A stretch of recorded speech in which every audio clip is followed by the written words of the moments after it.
In Puerto Rico, organizations call for an end to charter schools. The school community expressing concerns that privatization takes away funds and will affect public education. People marched towards La Fortaleza with their claims to the governor, and Frances Felix was there. She brings us the story today.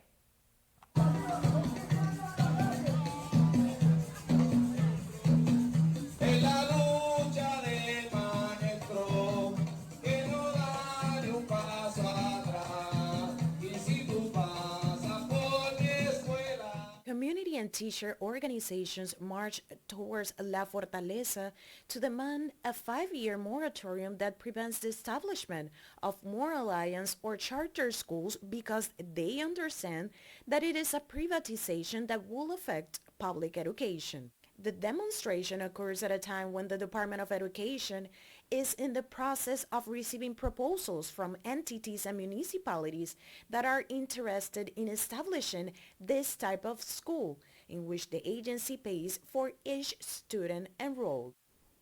11 other campuses have already been established. Senator Maria de Lourdes Santiago from the Independent Party participated on the march and explained the reasons they are against charter schools. Because basically they operate draining the resources that are denied to our public schools. You see the list of the charter schools with a limited number of students per classroom, something that is just unthinkable in the public schools. You see how they have access to many privileges that I deny to the public schools, and I think it is important that everybody becomes part of this struggle, part of this protest, of this movement for the sake of public education in Puerto Rico. Senator Bernabe accepted that there's work to do in the legislature in order to have legislation approved against privatization. We have to work on all fronts. One of them is what we have today.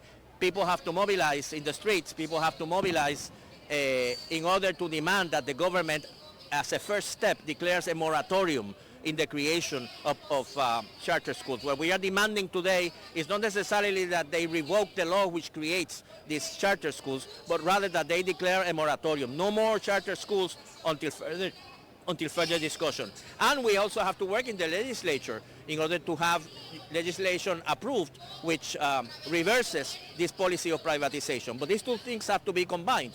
Unfortunately, in the legislature, only a minority of the legislators, the people who belong to the Movimiento Victoria Ciudadana, which I represent, or the Puerto Rico Independence Party, are very much against the policy of privatization.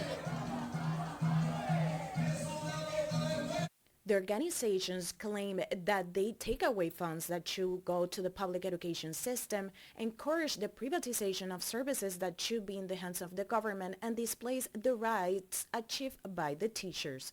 The diverse organizations that gather teachers, students, parents, and school communities supported Senate Resolution 424 in the legislature, which seeks to paralyze the process of creating alliance schools for 5 years.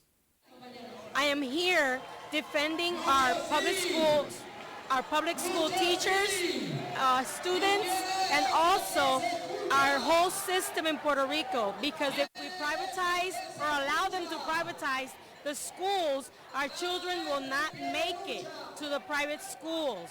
That is why we are here today, and we will continue to march against it. Reporting from Olsen 1, Puerto Rico, Frances Felix for One Caribbean News.